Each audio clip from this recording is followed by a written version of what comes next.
Vamos agora para o capítulo 2, o círculo vicioso do preconceito linguístico. Nós vimos no capítulo anterior vários mitos que são transmitidos e perpetuados em nossa sociedade. Essa transmissão ocorre no chamado círculo vicioso do preconceito linguístico. Este círculo se formaria pela união de três elementos, que seriam a gramática tradicional, os métodos tradicionais de ensino e os livros didáticos. A gramática tradicional acaba inspirando, a prática de ensino. Essa prática de ensino vai provocar o surgimento da indústria do livro didático, e os autores deste livro didático acabam fechando o círculo, uma vez que eles acabam recorrendo à própria gramática tradicional como fonte de concepções e teorias sobre a língua.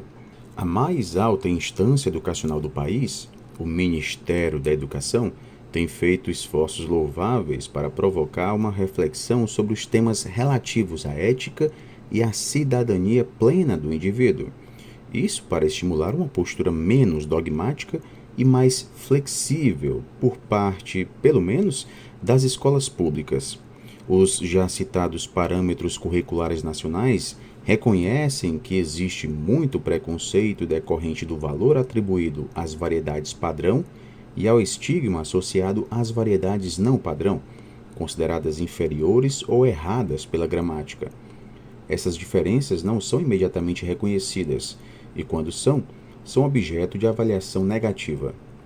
Para cumprir bem a função de ensinar a escrita e a língua padrão, a escola precisa livrar-se de vários mitos, ou de que existe uma forma correta de falar, ou de que a fala de uma região é melhor do que a de outras, ou de que a fala correta é a que se aproxima da língua escrita, ou de que o brasileiro fala mal português, ou de que o português é uma língua difícil, ou de que é preciso consertar a fala do aluno para evitar que ele escreva errado. Essas crenças insustentáveis produziram uma prática de mutilação cultural. Agora, apesar de nós encontrarmos isto nesses documentos normativos, é importante a gente se voltar também para a efetivação ou não, desse ponto de vista na própria prática dos professores em sala de aula. Muitas editoras vêm tentando produzir um material didático mais compatível com as novas concepções pedagógicas. E o próprio PNLD, o Plano Nacional do Livro Didático, tem contribuído também para uma revisão das formas tradicionais de elaboração desse tipo de livro. Aparentemente, parece que os livros didáticos deram um bom passo adiante no combate ao preconceito linguístico. Quase todas as coleções avaliadas e aprovadas pelo PNLD em suas últimas edições trazem, em algum momento, uma discussão sobre variação linguística e preconceito linguístico. No entanto, muitos desses livros didáticos deixam muito a desejar no que diz respeito ao ponto de vista teórico, principalmente terminológico, isso por causa da confusão permanente entre norma padrão e norma culta. Ora, por que os autores que elaboram livros didáticos em que se prega o reconhecimento e o respeito da variação linguística, livros com seções tão boas dedicadas à leitura e à produção de textos, continuam apegados à tradição do ensino transmissivo e à crítico da doutrina gramatical? É que os preconceitos, como bem sabemos, se impregnam de tal maneira na mentalidade das pessoas que as atitudes preconceituosas se tornam parte integrante do nosso próprio modo de ser e de estar no mundo. Por isso que é importante nós termos aqui um trabalho lento, contínuo e profundo de conscientização para que se comece a desmascarar os mecanismos perversos que compõem a mitologia do preconceito. O mais respeitado e renomado propagador do preconceito linguístico por meio de comandos paragramaticais no Brasil foi, durante longas décadas, o professor Napoleão Mendes de Almeida, até falecer no começo de 1998, aos 87 anos. Ele nunca escondeu sua intolerância e seu autoritarismo em suas colunas de jornal, e é fácil verificá-lo nos mais de 600 páginas de seu Dicionário de Questões Vernáculas. como ele foi e ainda é aclamado por muitos como um defensor intransigente da língua, parece oportuno aqui a Marcus Bagno mostrar de que maneira ele exerceu essa sua defesa. O verbete vernáculo do citado dicionário começa assim: os delinquentes da língua portuguesa fazem do princípio histórico "quem faz a língua é o povo" verdadeiro moto para justificar o desprezo de seu estudo, de sua gramática, de seu vocabulário, esquecidos de que a falta de escola é que ocasiona a transformação, a deterioração, o apodrecimento de uma língua. Cozinheiras, babás, engraxates, trombadinhas, vagabundos, criminosos é que devem figurar, segundo esses derrotistas, como verdadeiros mestres de nossa sintaxe e legítimos defensores do nosso vocabulário. Basta esse parágrafo, pessoal, para demonstrar que, além do preconceito linguístico de Napoleão Mendes de Almeida, está aí manifestado um profundo preconceito social. Para Napoleão Mendes de Almeida, a literatura brasileira morreu em 1908, junto com Machado de Assis. Toda a vasta produção do modernismo e dos períodos seguintes seria para ele merecedora do mais profundo desprezo. Na mesma linha de conduta preconceituosa se encontra o livro Não Erre Mais, de Luiz Antônio Sacconi. Nós temos aqui 420 páginas para quem deseja ver em letra impressa a perpetuação de todos os preconceitos que examinamos na primeira parte deste livro. Justamente os mitos, né, pessoal? O livro não tem o mais remoto critério de organização. Os supostos erros são encadeados caoticamente, um após o outro, sem nenhuma distribuição baseada em tipos de erros ortográficos, fonéticos, sintáticos, morfológicos, nem na mais elementar ordem alfabética de assunto. Mas o pior de tudo é a enxurrada de expressões preconceituosas que inundam o livro de ponta a ponta. Um dos públicos mais atacados aqui por Sacconi em sua gramática, em seu livro Não Erre Mais, é justamente o público dos jornalistas. Como se não bastasse o ataque que ele faz aos jornalistas, ele não hesita em ofender preconceituosamente outros segmentos sociais. Para ele, a regência namorar com é coisa de italianos. Para ele, a forma peãozada só pode existir na fala, pois o correto na escrita seria peonada. E aconselha os peões a que tenham bom senso de trocar essa forma pela outra quando escrevem, se é que escrevem, mostrando, na sua opinião, que todo peão é necessariamente analfabeto. O mesmo acontece em relação aos erros supostamente cometidos por caminhoneiros. Caminhoneiros, contudo incansáveis trabalhadores, merecem todo o perdão deste mundo. Sacconi aceita a crença primitiva e ingênua de que a palavra e o objeto a que ela se refere são uma e a mesma coisa. Se a forma da palavra está errada, o objeto não existe. Falando do nome Antártida, ele diz: eis aí uma região do globo que, em verdade, não existe. Até porque, para ele, só existiria o Antártica. E se alguém diz Antártida, não existe. Ao comentar o deslize de um repórter de televisão que pronunciou Íbero em lugar de Ibero, ao referir-se a um festival de rock, Sacconi afirma: esse festival, garantimos, não existiu. E ao condenar o uso do artigo a diante do nome da cidade de Franca, conforme tradição antiga entre os lá nascidos, na frase moro na Franca, ele rebate: não mora. Ele condena usos que já estão muito consagrados há muito tempo, na norma literária real e não na fictícia que só ele conhece. Usos estes já abonados nos mais diversos dicionários e na obra de muitos escritores de reconhecido talento. Ele tenta impor formas arcaicas que causariam estranheza a qualquer falante bem instruído e abolir construções que são perfeitamente aceitáveis, resultantes das inevitáveis transformações por que a língua passa. Como é fácil concluir, o livro Não Erre Mais está repleto de erros. Erros de descrição dos fenômenos linguísticos e, sobretudo, erros de conduta, preconceituosa e nada ética. Podemos dizer, portanto, usando as palavras do próprio Sacconi, que seu livro não passa de um verdadeiro festival de asneiras. O personagem bíblico Josué, para provar aos inimigos que Deus estava ao seu lado, manda o sol interromper seu curso pelo céu, e o sol obedece. Nos dias de hoje, aqui no Brasil, também existe um Josué que sonha em poder interromper o curso da língua, petrificando-a sob a forma da norma padrão tradicional.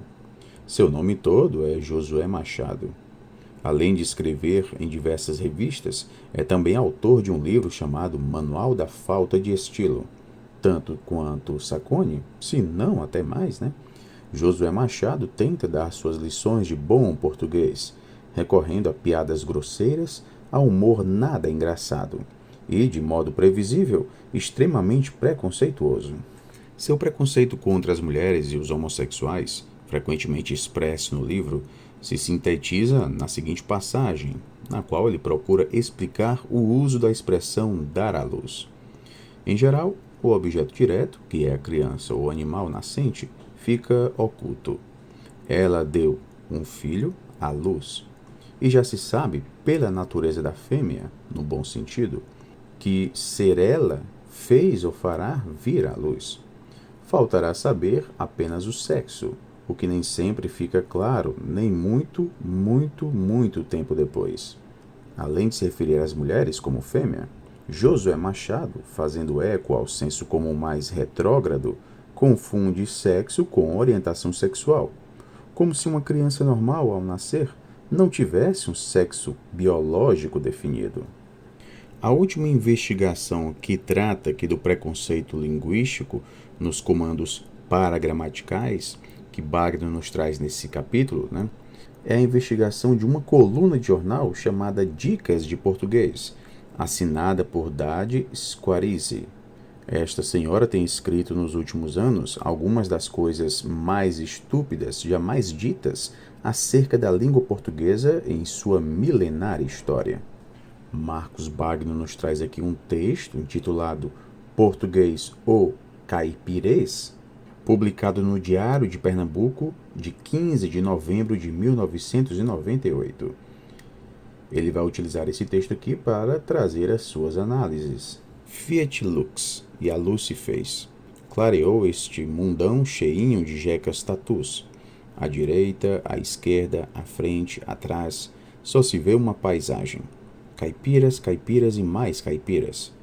Alguns deslumbrados, outros desconfiados. Só um, iluminado. Pobre peixinho fora d'água. Tão longe da Europa, mas tão perto de paulistas, cariocas, baianos e maranhenses. Antes tarde do que nunca, a definição do caráter tupiniquim lançou luz sobre um quebra-cabeça que atormenta este país capial desde o século passado. Que língua falamos? A resposta veio das terras lusitanas. Falamos o caipirês, sem nenhum compromisso com a gramática portuguesa. Vale tudo. Eu era, tu era, nós era, eles era. Por isso não fazemos concordância em frases como não se ataca as causas ou vende-se carros. Na língua de Camões, o verbo está enquadrado na lei da concordância. O sujeito no plural, o verbo vai atrás, sem choro nem vela. Os sujeitos causas e carros estão no plural. O verbo vaquinha de presépio deveria acompanhá-los, mas se faz de morto. O matuto, ingênuo, passa batido. Sabe por quê? O sujeito pode ser ativo ou passivo. Ativo pratica a ação expressa pelo verbo. Os caipiras, que é o sujeito, desconhecem, que é a ação, o outro lado. Passivo sofre a ação. O outro lado, que é o sujeito, é desconhecido, a ação, pelos caipiras. Reparou? O sujeito, o outro lado, não pratica a ação. Há duas formas de construir a voz passiva. Com o verbo ser, a passiva analítica, a cultura caipira é estudada por ensaístas. Os carros são vendidos pela concessionária. Com o pronome se, nós temos a passiva sintética. Estuda-se a cultura caipira. Vendem-se carros. No caso, não aparece o agente, mas o sujeito está lá, passivo, mas firme. Dica: use o truque dos tabaréus cuidadosos. Troque a passiva sintética pela analítica e faça concordância com o sujeito. Vende-se casas ou vendem-se casas? Casas são vendidas. Logo, vendem-se casas. Não se ataca ou não se atacam as causas? As causas não são atacadas. Então, não se atacam as causas. Fez-se ou fizeram-se a luz? A luz foi feita. Fez-se a luz. Firmou-se ou firmaram-se acordos? Acordos foram firmados. Firmaram-se acordos. Na dúvida, não bobeie. Recorra ao truque. Só assim você chega lá e ganha o passaporte para o mundo. Adeus, Caipirolândia. O que mais impressionou a Wagner nesse texto foi o seu poder de síntese.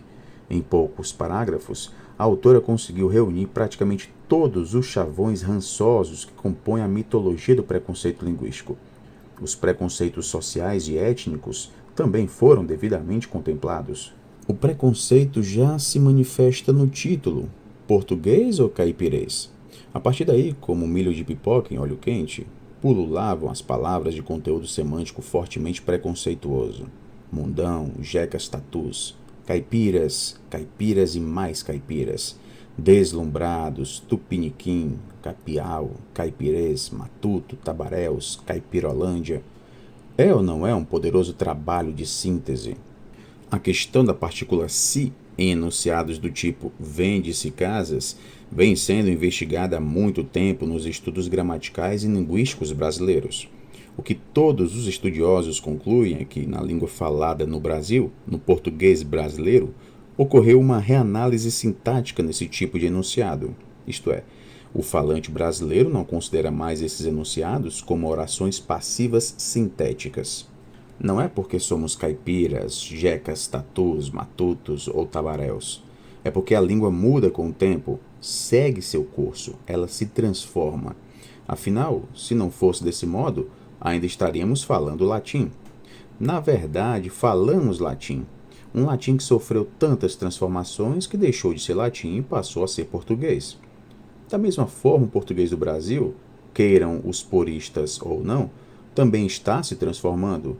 E um dia, daqui a alguns séculos, será uma língua diferente da falada em Portugal, mais diferente do que já é.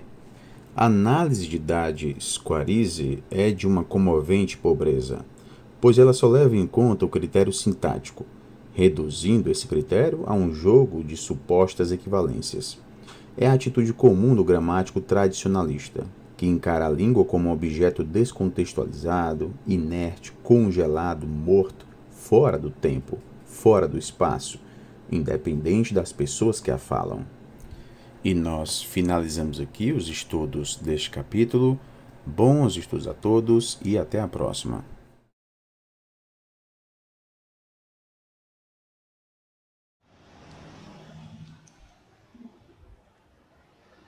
Senhoras e senhores, a língua falada por Camões de Port-Louis vai no Brasil de mal a pior.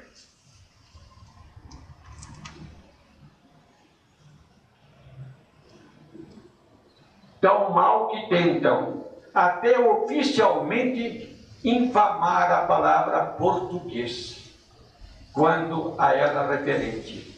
Procedimento inexistente há 2 décadas. Visitando um colégio de São Paulo, o mais afamado deles, pelos anos de existência e pela história de sua fundação, fui pelo diretor levado à sala dos professores. Após a apresentação, a cada um deles, dei uma volta na sala. Que vejo? Uma sequência de armários, cada qual com o nome da disciplina e do professor que aí guardava seus pertences. Onde o armário do professor de português? Um havia com a designação comunicação. Que matéria seria esta? Não perguntei ao diretor, mas aos prezados ouvintes pergunto: por que a língua falada na Inglaterra, a falada na França, a falada em outros países, tem todas elas o próprio nome para distingui-las, e a língua falada em nossa terra não tem?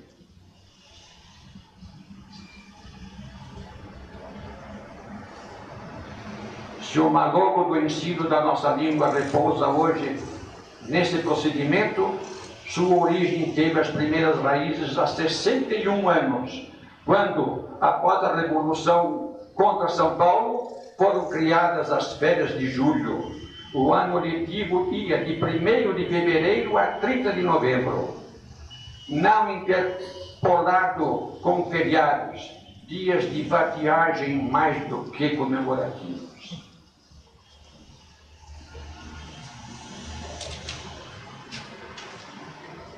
Empreguemos agora a palavra comunicação de forma correta.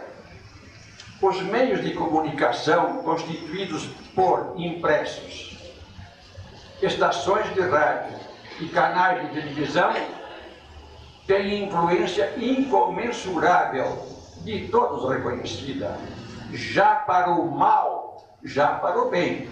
E a linguagem é a arma desses meios. Com essa arma, o mundo todo é atingido, e quando se trata do mal, impiedosamente. Não a empreguemos, porém, em substituição da palavra português. Senhoras e senhores, vejamos este imperativo visto em comunicação nacional, na televisão. Vem você também. Impressos, rádio e televisão parecem mancomunar-se no desbarato do nosso idioma. Sem curso primário sólido, sem base secundária séria, sem cultivo da língua pátria, quem exerce essas profissões deixa-se dominar pelo prurido novidadeiro e expõe a público erros de toda sorte, léxicos e sintáticos. E aí aparece um nojento recorde em vez de recorde. Ribomba, mandei eles saírem, em vez de mandei-os sair.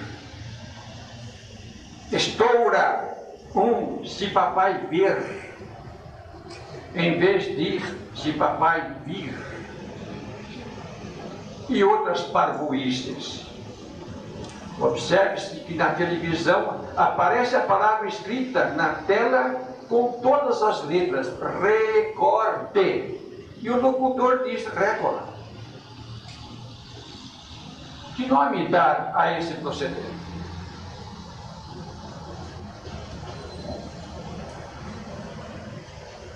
Não faço careta nem gesto de repulsa diante de tais deslates, por julgar procedimento inútil, dada a profundeza das raízes das ofensas acima apontadas do idioma. O mal não se desraiga numa geração, nem em duas. Sua extirpação implica procedimento governamental imediato e permanente, para que, daqui a 3 gerações, haja no Brasil um vernáculo uno, agradável, imponente, como o de há muito existente em diversos países.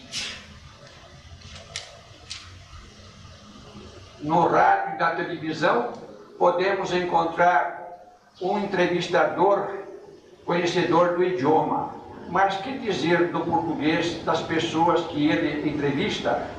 Tratando-se de um esportista, seus erros de técnica esportiva podem ser corrigidos quase imediatamente, mas os erros de português do entrevistador e do entrevistado exigem anos para completo expurgo. Os profissionais da política se podemos chamar política profissão, não estão isentos do mal causado pela fraqueza do curso primário e pela deficiência do secundário no tocante ao estudo da gramática. Ainda que tenha feito um curso superior de letras, não tem o político segurança no seu discurso.